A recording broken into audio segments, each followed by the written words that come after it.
सुरखरू होता है इंसान मुश्किलें सहने के बाद, क्या रंग लाएगी हिना पत्थर पर पिसने के बाद। ये एक शेर है, बहुत प्रचलित है।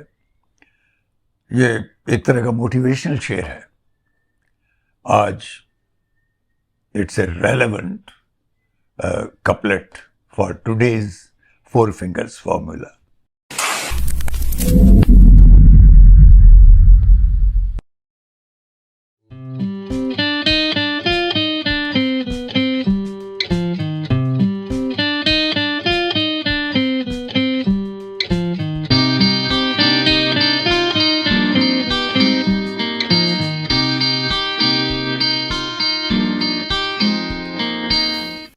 Hello, welcome to our program Four Fingers Formula, episode 64.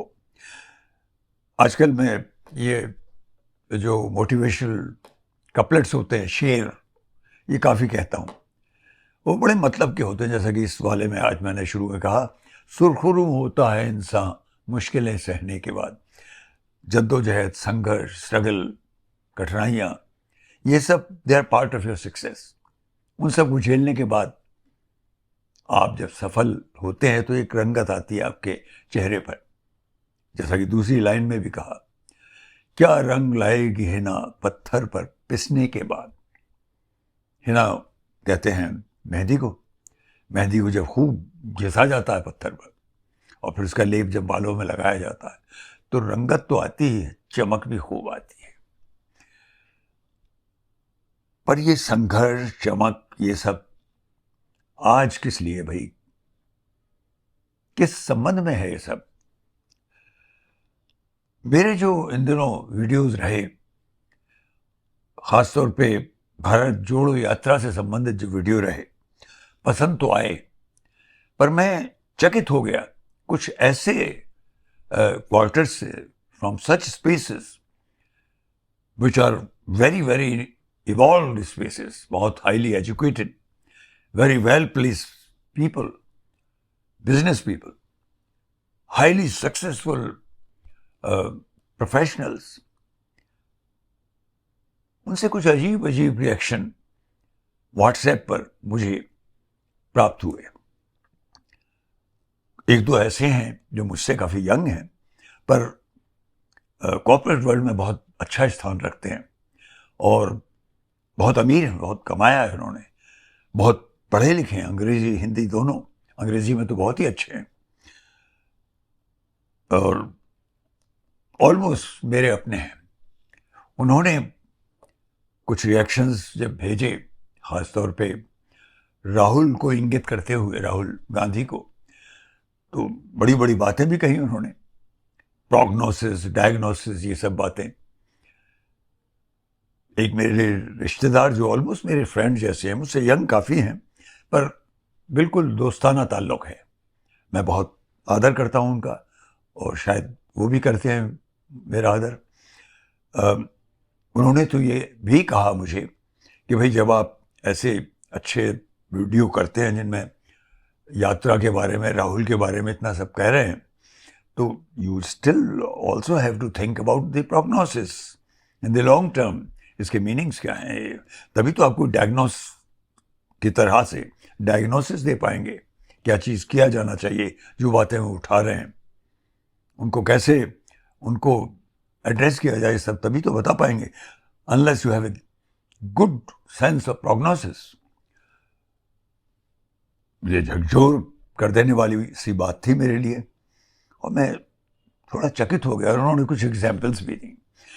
उन्होंने कहा कि आपको शायद मालूम नहीं है, I have been told by very dependable people, कि ये जो यात्रा चलती है और रात में जब ये रुकते हैं तो रात में पूरी व्यवस्था होती है, इनके साथ बड़ी बड़ी गाड़ियाँ चलती हैं, ये बिल्कुल लग्जरी कार्स, लग्जरी वैन्स, बड़ी बड़ी वैनिटी वैन्स, जिनमें पूरी व्यवस्थाएं होती हैं, टोटल लग्जरी, जिसमें ठहरते हैं और मज़े करते हैं। और फिर तो बड़े सब कुछ बड़े तरीके से हो रहा है। ये हर वक्त चलते नहीं रहते, बीच बीच में उन लग्जरी वैन्स में, वैनिटी वैन्स में चले जाते हैं। मैं बहुत चौंका इस बात से। तो ये ज़रूरी हो गया, हालांकि ये हमने इसका हिंट दिया है पिछले एपिसोड्स में जब ये यात्रा शुरू हुई थी। तो मुझे ये ज़रूरी लगा कि आज इस पर फिर थोड़ा वक्त बिताया जाए। पहली चीज़ तो मैं भारत जोड़ो यात्रा पर, ये शायद तीसरा वीडियो मेरा हो गया, मे बी फोर्थ, क्यों कर रहा हूँ, ऐसा क्या है? इसकी वजह यह है कि मैं इससे अपने आप को जुड़ा हुआ महसूस करता हूँ, खुद अपने आप, और मैं समझता हूँ this is the need of the hour for India. कोई भी कर रहा होता है इसे, because the personalities who rule us, who decide our destiny, हमारा जो भविष्य वो मुकर्रर करते हैं जो लोग, मेरे हिसाब से वो बिल्कुल बनावटी हो गए हैं। ज़मीन से उनका कोई जुड़ाव नहीं है। यहाँ के लोगों की, जो आम लोगों की भावनाएं हैं, उनकी तमन्नाएं हैं, उनके दुख हैं, तकलीफ हैं, उनसे वो बिल्कुल कटे हुए हैं। उनकी परेशानियां वो बिल्कुल नहीं जानते। तो मैं इसकी प्रशंसा तो करता ही हूँ, मैं इसको आदर तो करता ही हूँ। मैं भारत जोड़ो यात्रा से ना साथ चलते हुए भी अपने आप को जुड़ा हुआ पाता हूँ। और मैंने ये भी कहा है पास्ट में कि अगर मेरा मौका लगेगा तो 2-4 दिन तो चलने की कोशिश करूँगा। शायद वो मुझे अलाउड नहीं करेंगे, क्योंकि उन्होंने जिन्हें भारत की यात्री चुना है वो बहुत लंबी सिलेक्शन प्रोसेस के बाद चुना है, जिसमें एज भी मैटर करती है। और मैं 82 वर्ष, 82 ईयर्स की एज क्रॉस कर चुका हूँ। शायद हेल्थ के अकाउंट पर वो मुझे ना ले, पर क्योंकि ये सवाल उठ रहे थे और सवाल कई तरह के उठाए गए, एक झूठ ये भी फैलाया गया कि कितने निर्लज्ज हैं कि इन्होंने तमिलनाडु में कन्याकुमारी से शुरू किया और विवेकानंद की दर्शन तक नहीं किए, उनकी जो प्रतिमा है। पता चला कि वो तो पर उसका फेरा लगाने के बाद, प्रणाम करने के बाद ही यात्रा शुरू की गई थी। फिर ये कहा गया क्या टी शर्ट हैं ये, 40-40 हज़ार की टी शर्ट पहनी जा रही हैं। सब झूठ निकले। कोई बच्ची आकर के लिपटती रही राहुल के, उस पर भी छीटाकशी की गई, तरह तरह के लांछन लगाए गए, वो सब नकली निकले। फिर ये भी बताया गया, ये भी विवाद छेड़ा गया शुरू में ही, ये लोग तो लग्जरी गाड़ियों में, बड़ी बड़ी गाड़ियों में चलते हैं, जो कि मेरे इन साथी ने, इन रिश्तेदार ने कहा कि ये बहुत ही लग्जोरियस वैनिटी वैन्स हैं और थोड़ा थोड़ा चलने के बाद ये उसमें जाकर के आराम करते रहते हैं। ये सब हमने तहकीकात की, पता चला जब ये जितने घंटे सुबह चलना है और जितने घंटे शाम दोपहर के बाद चलना है उतने बराबर चलते हैं। और सोचने की बात है कि जो बीजेपी इतने सूक्ष्मता के साथ इनको फॉलो कर रही है, एक एक चीज की पर नजर रखे हुए, वो क्या छोड़ देती इनको? और कोशिश तो उन्होंने की इस बात को उछालने की। तो उस वक्त भी वो तस्वीरें दिखाई गई थी इन वैन्स की, क्योंकि ये कंटेनर्स थे। इन कंटेनर्स को कन्वर्ट किया गया, क्योंकि इन साहब ने भी मुझे कहा कि आपको मालूम नहीं है कि यूपी में इतनी जगह से इतने 300-400 वैनिटी वैन्स ली गई, उन्हें ये किया गया। नहीं साहब, they were containers and they were needed, because जो ट्रेवलर्स हैं उन्हें कहीं ना कहीं रात में आराम तो करना ही है। उनमें ठहरने के हिसाब से इंतजामात किए गए, सब में एयर कंडीशंस भी लगाए गए। You have seen for yourself, it's a bare minimal container. There are 60 containers, about 230 people are accommodated. Mr. Rahul Gandhi's container is a one-bed container. My container, Digvijay Singh's container, is a two-bed container. This is the conference room, you can see it. There is a 4-bed container. There's a 12-bed container. So there are 60 containers. These are not made in China containers. These are, unlike made in China, polyester flags. These are very bare, minimal, utilitarian containers which we have hired from a Bombay-based company. And it's got 2 beds, like my container has 2 beds. It's got a bathroom. That's all there is to it. So, you know, a prime minister who flies in luxury, drives in luxury, dresses in luxury, speaks in luxury, hardly qualified to speak on these containers. These containers are bare essentials, and you have seen for yourself. This is an open, transparent, accountable Bharat Jodo Yatra, unlike anything that Mr. Modi does. अब आते हैं दूसरी controversies, दूसरे विवादों के बारे में जो कि उछाले जा रहे थे उछाले जा रहे हैं और बहुत ज़्यादा उछाले गए थे कुछ दिन पहले तक, जिनमें एक गोवा में जो 11 में से 8 विधायक टूट करके बीजेपी में चले गए थे, उनका जिक्र था। उस पर हमने एक वीडियो भी किया था कि लांछन किसको लगना चाहिए। और दूसरा ये जो कांग्रेस पार्टी में जो प्रेसिडेंट का इलेक्शन होना था, चुनाव होना था, उसके बारे में तरह तरह की बातें होती रहीं। ये कहा गया कि अंत में सब उठा करके चुपके से राहुल गांधी को ही फिर से प्रेसिडेंट बना दिया जाएगा, क्योंकि अशोक गहलोत साहब तो बार बार ये कह भी रहे थे मैं मना लूँगा और वो बन जाएंगे। वो नहीं बने, उन्होंने इन बातों को बिल्कुल नहीं माना और उन्होंने ये भी कह दिया कि गांधी परिवार का कोई भी सदस्य उसमें इलेक्शन में शामिल नहीं होगा, किसी का पक्ष भी नहीं लेगा। आज इलेक्शन की presidential elections of the Congress party, आज उसका आखिरी दिन था। जो नॉमिनेशन फॉर्म्स जमा करने का वो हो गए। 3 लोगों ने फॉर्म्स भरे। एक शशि थरूर साहब हैं जो पहले से ही कह चुके थे वो फॉर्म भरेंगे, उन्होंने भरा। दूसरा मल्लिकार्जुन खड़गे साहब जो हमारे लीडर ऑफ अपोजिशन हैं राज्यसभा में, और शशि थरूर एमपी हैं लोकसभा में, और तीसरे एक त्रिपाठी साहब हैं जो झारखंड से हैं। सब तरफ से ये लगता है मल्लिकार्जुन खड़गे साहब का पलड़ा भारी रहेगा, क्योंकि बहुत सारे लोगों ने उनके नॉमिनेशन फॉर्म्स में सिग्नेचर्स किए हैं। खुद अशोक गहलोत साहब ने भी किए हैं। जो सो कॉल्ड G23 था उसमें से बहुत से लोगों ने किए हैं। आनंद शर्मा साहब ने किए हैं, और भी बहुत सारे लोगों ने, हुडा साहब ने, बहुत सारे लोगों ने किए हैं अपने सिग्नेचर्स, सपोर्ट की का विश्वास दिलाया है। और दिग्विजय सिंह साहब ने भी उस नॉमिनेशन फॉर्म को खड़गे साहब के समर्थन में साइन किया है। कल रात तक दिग्विजय सिंह साहब खुद फॉर्म भरने वाले थे, फॉर्म ले भी आए थे और आज भरने वाले थे, पर सुबह उन्होंने डिक्लेयर कर दिया कि वो नहीं भरेंगे, वो सपोर्ट करेंगे मल्लिकार्जुन खड़गे साहब को। क्यों इस बात का खास तौर पे जिक्र करना ज़रूरी हुआ? क्योंकि 3 दिन पहले एक बहुत बड़ी कंट्रोवर्सी राजस्थान में छिड़ गई, क्योंकि जब अशोक गहलोत साहब राहुल गांधी को नहीं मना पाए प्रेसिडेंट बनने के लिए, तो वहाँ पर अपना फॉर्म भरने के लिए वो तैयार हो गए कि मैं भर दूंगा। लेकिन कुछ ऐसी बातें सुनने को आई कि उनकी इच्छा चीफ मिनिस्टर का पद छोड़ने की नहीं थी, जबकि यह आवश्यक था कि 1 मैन 1 पोस्ट का जो कायदा है वो लागू हो। तो फिर पहले तैयार हो गए वो, ठीक है मैं इसका पालन करूंगा। लेकिन दूसरी कंट्रोवर्सी हो गई कि उनको अभी रिज़ाइन करना चाहिए। वो ये कोई बड़ी बात नहीं थी ऐसी, ज़रूरी नहीं है कि अभी रिज़ाइन किया जाए। रिज़ाइन तो तब कर सकते थे जब उनका चुनाव हो जाता है as a president of the Congress party.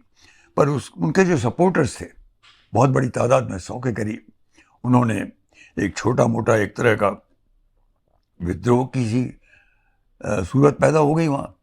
उन्हें 2-4 बातें उन्होंने खुल करके कह दी कि भाई ये मामला साफ होना चाहिए कि मैं चीफ मिनिस्टर तभी छोड़ूंगा चीफ मिनिस्टरशिप अगर मेरा सिलेक्शन हो जाता है।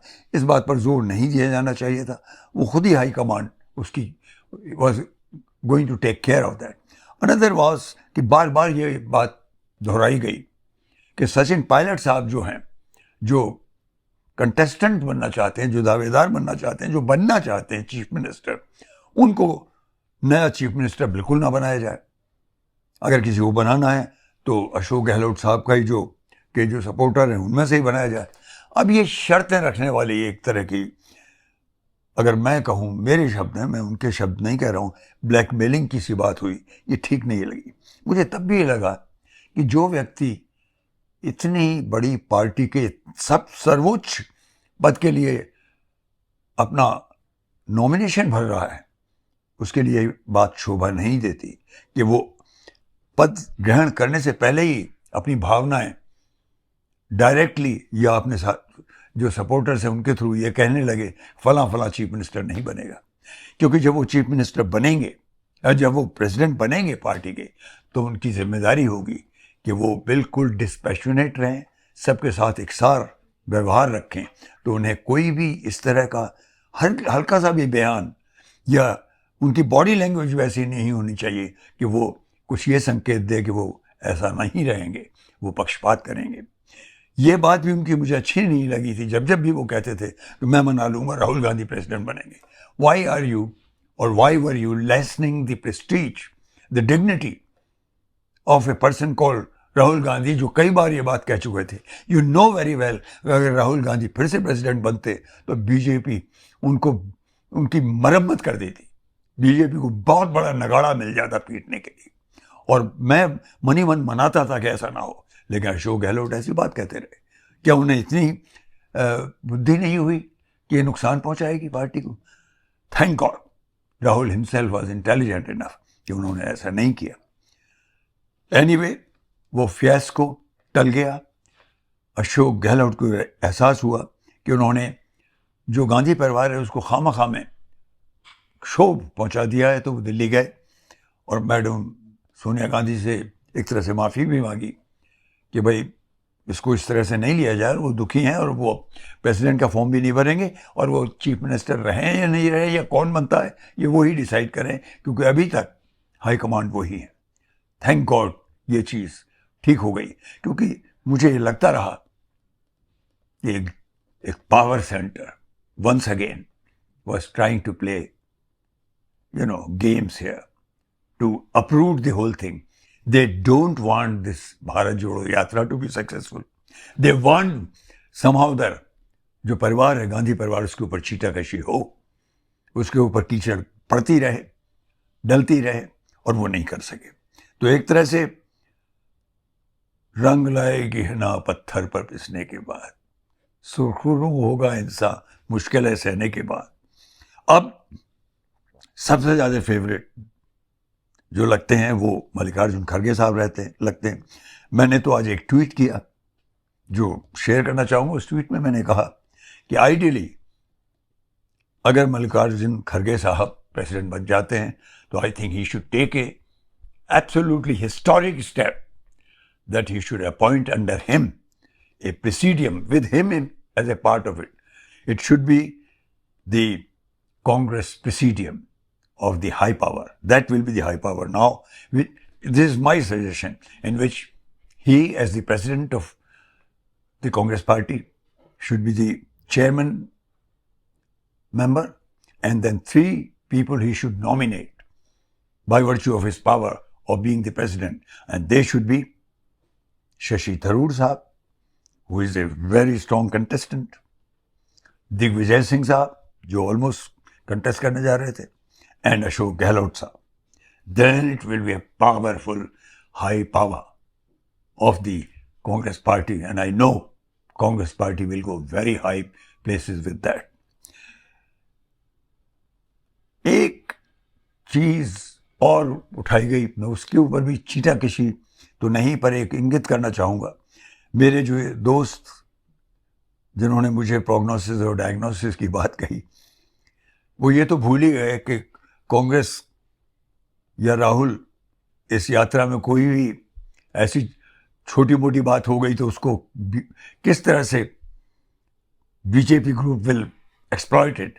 उन्होंने एक और बात कही कि उनके पास एक कार बेचने वाली कंपनी का एक रिप्रेजेंटेटिव आया, एक ब्रांड न्यू लग्जरी कार बेचने के लिए, और among his sales talk he said कि सर एक बात बताऊं आपको प्राइवेटली, ये कार वाज इन एक्सीडेंट। हुआ ये था कि मिसेस प्रियंका गांधी वाड्रा, वो उनको कहीं ले जाया जा रहे थे किसी जगह प्रचार करने के लिए, और पार्टी की तरफ से कोई पार्टी थी कोई और, तो उन्होंने कहा कि भाई मैं तो नई गाड़ी में जाती हूँ, तो उनको ये गाड़ी में ले जाया गया था और ये गाड़ी का कुछ एक्सीडेंट हो गया था, और ये बात फिर छिपा दी गई और उसको ठीक ठाक करके ये वो गाड़ी है, बहुत अच्छी कंडीशन की फर्स्ट क्लास गाड़ी, लग्जरी कार है।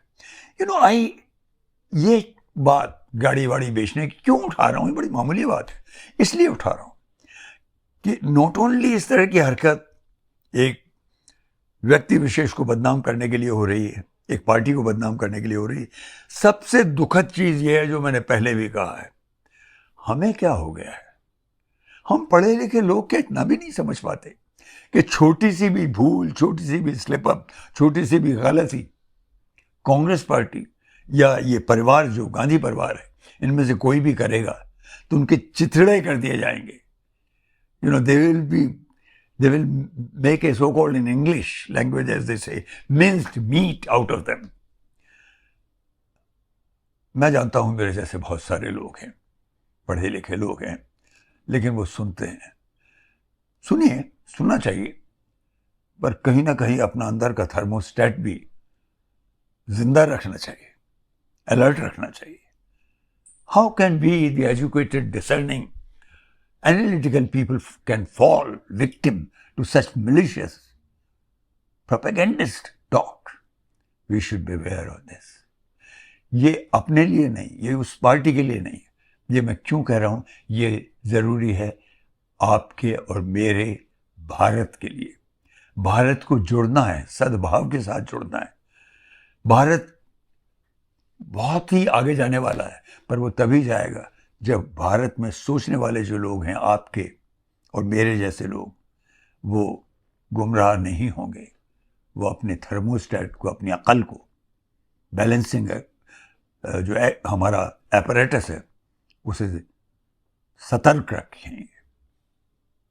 आज फोर फिंगर्स फार्मूला में सिर्फ इतना. Please share our four fingers formula जो वीडियोस हैं. As I said, four fingers formula by the name itself suggest कि आंख और कान के बीच में 4 अंगुल का फर्क है. It's Indian saying and it's a big difference. As the Englishman says, trust only half of what you see and none of what you hear. जो आपको दिखाई अपनी आंखों से दे रहा है उसमें आधा विश्वास कीजिए, और जो सिर्फ आपको किसी ने कहा है उसमें तो बिल्कुल विश्वास मत कीजिए. Till you have put into use your thermostat. Thank you.